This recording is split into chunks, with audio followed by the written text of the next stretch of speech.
In a stunning new development in a Democrat-controlled state and city, Washington State, and Seattle, this is what we got. Antifa mob planning to take over more Seattle neighborhoods. Now, if you haven't heard this story yet, this is pretty spicy, picante, if you will. Following the surrender of the East Precinct of the Seattle Police Department, the Seattle Police Department just gave it up, like they did in Minneapolis, the 3rd Precinct. They just gave it up to an Antifa mob and the occupation of Seattle City Hall. A source on the ground in Seattle says the other police precincts around the city are preparing to be the next targets. Now, if I was a police officer in Seattle, I would take off. Because obviously the city doesn't have your back. Again, let me reiterate this so nobody gets the wrong impression here. I am not a fan of cops. However, I do know that we need them, okay? Because unless you want armed bandits roaming your city, doing police work, if that's what you want, you're an idiot. Because there's no oversight for them. You think it's bad now with the cops? You think it's bad now? Wait. Just wait. CHAZ equals Capitol Hill Autonomous Zone. And you go to Andy No's Twitter. We need more people with guns at the CHAZ. Seattle Antifa, Rain City 161. Okay. All right. Regarding the autonomous zones established by the Antifa-led mob, the source, whose anonymity we are protecting, says they bar media from entering and screen people coming in. They are walking around fully armed, talking about making their own currency and making their own flag. SPD is talking about abandoning the West Precinct now. West Precinct has the 911 call center. Oh. This is just like the Occupy movement. Soon we'll have feces and drugs everywhere and people getting assaulted and raped in the encampments, which happened, by the way, and the libs kept it quiet. Imagine that. They've been relocating everything quietly while the focus has been elsewhere. They know that it's only a matter of time before these fools have to direct their issues back on the police. Since yesterday, I haven't seen a single police officer or vehicle downtown, even when they took over City Hall, which they did. There are no signs of PD at headquarters across the street. When you let the insane people run the asylum, this is what you get. A whole boatload of insanity. The main concern, according to the source, is that the SPD West Precinct also houses the call center, 911. There have been reports of sensitive material and equipment being moved out of the West Precinct. Walk-in lobbies of all precincts are shut down as if local officials appear to be conceding, handing over more of the city as well as the police precincts to Antifa. Wow. Police officers were stationed outside the West Precinct on Wednesday, which is today, and 2 of them provided comment to the Post Millennial under agreement that we conceal their identities. Antifa are extorting money and businesses in the Capitol Hill zone for protection money. Imagine that. Anti-fascists becoming fascists. Said one of the officers who previously stationed at the East Precinct. Those running the Capitol Hill zone are employing stop and frisk to anyone who walks through and shaking down businesses for $500 for protection, added one other officer. This is from Armani. History of Armani. Okay. Capitol Hill Autonomous Zone in Seattle 6. 6 blocks retaken. Back for the people. You are now leaving the U.S. when you enter. Long live the effing revolution. Let's see the picture. Ah, there you go. They set up encampments. Great. And barriers. Awesome. Before the coronavirus outbreak and before the riots, Seattle Police Department was operating at 60% of capacity. Officers were laterally transferring to other municipalities, taking early retirement and resigning. Candidates were seeking employment in other cities, and academy classes did not have enough recruits to offset the losses. In exit interviews, the main reason was given was that they were demonized and not supported by elected officials. A recent raise as part of a contract negotiations did nothing to stem the exodus. And then Andy No talks about the Project Veritas video. This guy here says, Cap feels like a tiny war-battered commune. Food and medic tents everywhere. Precinct bordered protester barricades and patrols. Proud Boys were heard to be in the area. What? People fortified barricades. Several John Brown gun clubs, who the Antifa. People showed up to offer help. Some armed. Proud Boys. There was like, what? 15 of them? It's like, psst, boogeyman. Ah! Proud Boys, oh God. Understaffed, overworked, disparaged, and now abandoned by elected officials. Officers are now talking about resigning in the midst of the crisis. Post Millennial reached out to the Seattle Police Department for official comment on the reports that they are preparing to close more precincts, but they said they said that they cannot comment on Seattle police tactics. Oh, that's a police tactic? Closing down precincts and giving over to the mob? Doesn't sound like a good tactic. That sounds like retreat. Oh, I'm sorry. A retrograde, if you will. We're just retrograding. Yeah. Right. So, here are the demands of these knuckleheads in the CHAZ, if you will. The demands of the collective black voices at the Free Capitol Hill to the government of the Seattle, Washington. Oh, God. In the credit to the people who freed Capitol Hill, freed from what? Seems like it's not free for anybody with a dissenting opinion. The list of demands is neither brief nor simplistic. There is no simple request to end police brutality. We demand that the city council and the mayor, whoever that may be, implemented these changes for cultural and historic advancement. This sounds like these are demands, yeah, but also sounds like they're extorting yeah, God. This document is to represent the black voices who spoke to the victory at the top of the 12th and Pine after 9 days of peaceful protest. Right. Welcome to Free Capitol Hill. Okay. Let's give into the demands. They've broken these demands down into 4 categories: justice system, health and human services, economics, and education. Sounds a little Central European country in 1930s-ish, doesn't it? Okay. The Seattle Police Department and attached court system are beyond reform. We do not request reform. We demand abolition. We demand the Seattle Council and mayor defund and abolish Seattle Police Department and attached criminal justice apparatus. This means 100% of the funding, including existing pensions for Seattle Police. Never going to happen, but more power to you. At an equal level, our priority, we also demand the city disallow operations of ICE in the city of Seattle. Dos. In the transitionary period between now and the dismantlement of the Seattle Police Department, we demand that the use of armed force be banned entirely. No guns, no batons, no riot shields, no chemical weapons. Chemical weapons? What? Especially against those exercising their First Amendment right when you're protesting and destroying property, apparently. Number tres, or trois. We demand an end to the school-to-prison pipeline and the abolition of youth jails. Get kids out of prison, get cops out of school. Oh, my God. This is insane. We also demand that the new youth prison being built in Seattle currently be repurposed. Jesus. We demand that the city government, nor the state government, that the federal government launch a full-scale investigation into past and current cases of police brutality in Washington, as well as reopening all... Okay, before we go any further, I actually think that possibly is a good idea. It's going to cost a lot of money to research police brutality, but I think that's good. However, they go crazy.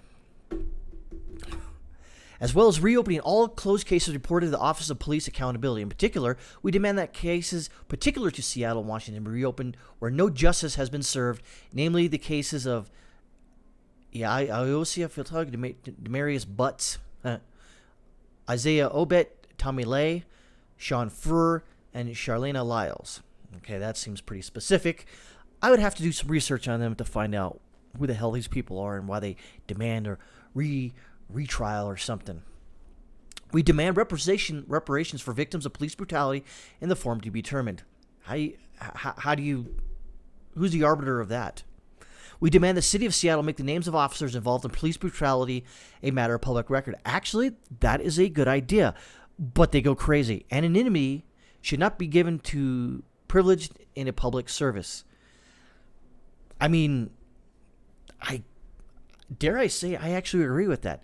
If you're a public servant, cop, and you're involved in some police brutality that's been proven, your name should be out there. Why hide it?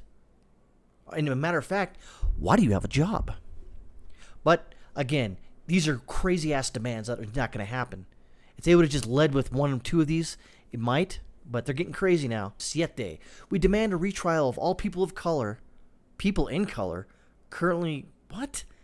People demand a retrial of people in color currently serving a prison sentence for a violent crime by a jury of their peers in their community. Oh, can't imagine why they would. Yeah, that's stupid. We demand decriminalization of all acts of protest, amnesty for protesters generally, but specifically those involved in what has been termed the George Floyd Rebellion, against the terrorist cell that previously occupied the area known as the Seattle Police Department. God, Jesus Christ. That includes the immediate release of all protesters currently being held in prison after the arrests made on the 11th in Pine on Sunday night and early Saturday morning, June 7th and 8th. And other protesters arrested in the past 2 weeks of the uprising. The name Evan Herrera in particular comes to mind, who filmed Seattle police masoning a young girl and now is in jail. Don't know, haven't heard about that, but we demand the city of Seattle and the state government release any prisoner currently serving time for marijuana-related offenses and expunge the related conviction. I mean, isn't it pretty much legal in Seattle or in Washington? I think it is. Again, I don't have a problem with that, but again, your previous 9 have been crazy. We demand that prisoners currently serving time be given the full unrestricted right to vote. Oh yeah, that's and for Washington State to pass legislation specifically breaking from federal law that prevents felons from being able to vote. Might as well let them have guns too, right? We demand an end to prosecutorial immunity for police officers in the time between now and the dissolution of the SPD and extant justice system. I think what they're going for, a qualified immunity, should not be a thing for police. But here we are. You're not doing this right, you knuckleheads. We demand, in replacement of the current criminal justice system, the creation of restorative, transformative accountability programs as a replacement for imprisonment. What the hell? We demand autonomy given to people who create localized anti-crime systems. Again, that means nothing. That's just a bunch of words you put into number 15. We demand the Seattle Police Department between now and the time of its abolition in the future empty its lost and found and return property owned by denizens of the city. We demand justice for those who've been sexually harassed or abused by the Seattle Police Department or prison guards in the state of Washington. We demand that between now and the abolition of the SPD, that each and every SPD turn on their body cameras and that the body camera video of all Seattle police should be a matter of easily acceptable public record. Again, that is something I think could be arranged. Yeah, I agree. But again, your previous 17 have been nuts. We demand the funding previously used for Seattle police be redirected into socialized health. There it is. You know this is a socialized system. Wow. Free public housing? Because housing is a right. I didn't see that anywhere in the Constitution, but okay.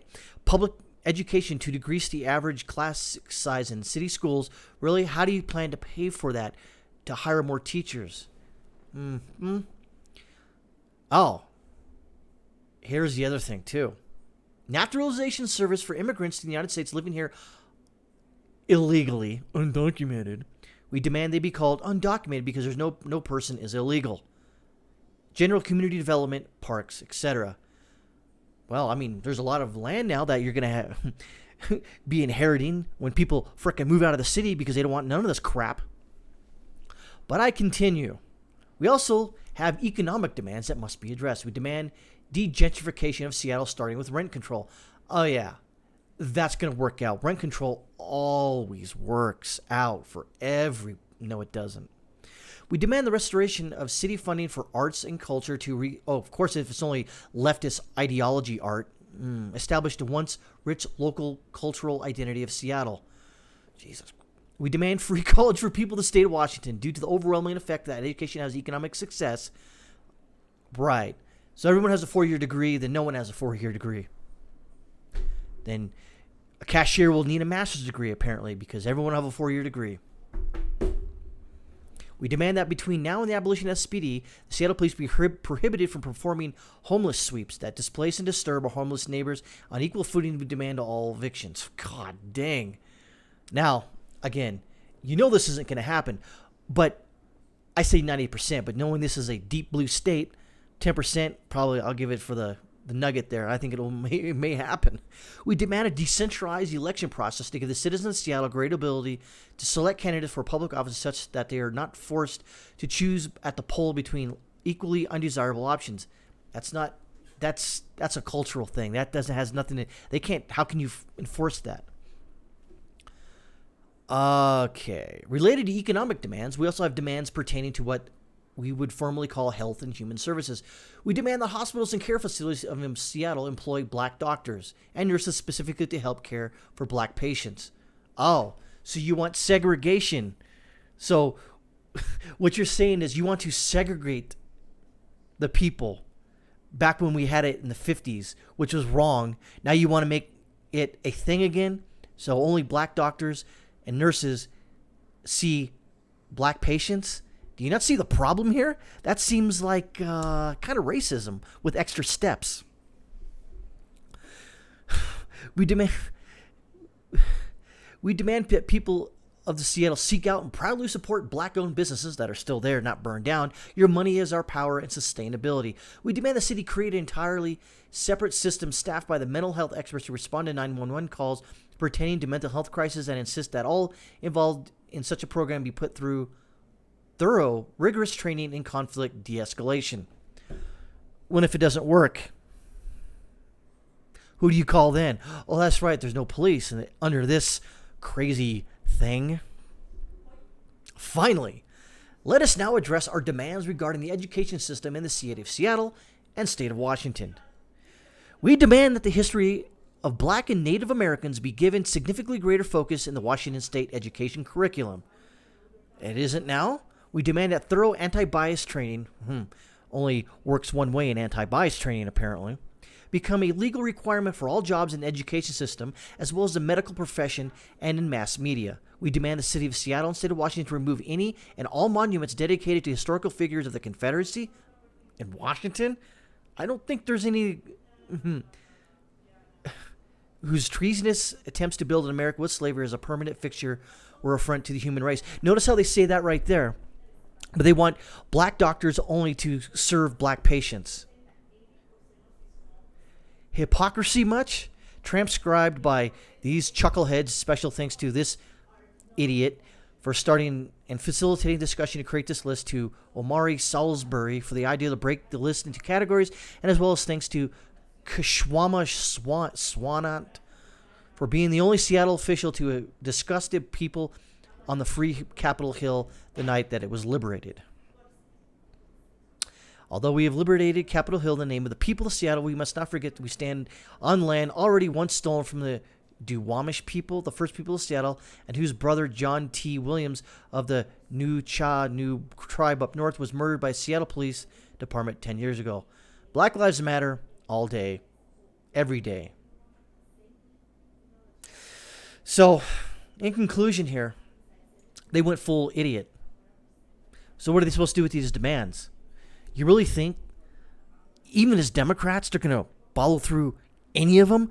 You guys sound nuts. And I don't support you one bit. In this endeavor, even you maybe have one or two ideas in there or demands that actually sound reasonable. But you know what? You done played yourself. No one's going to go through this and take these things seriously because you've gone insane. And you know what? The CHAZ area, if you will, I seriously hope that it sees a regime change and let's get it back to normal, because I'm sure everybody who's in that area and who lives in that area probably don't want to be controlled by a bunch of Antifa mob jackholes running around there with fake monopoly money and saying you have left the United States. time to cut the power off in the CHAZ and take it back from the people and giving it back to the actual people who were there.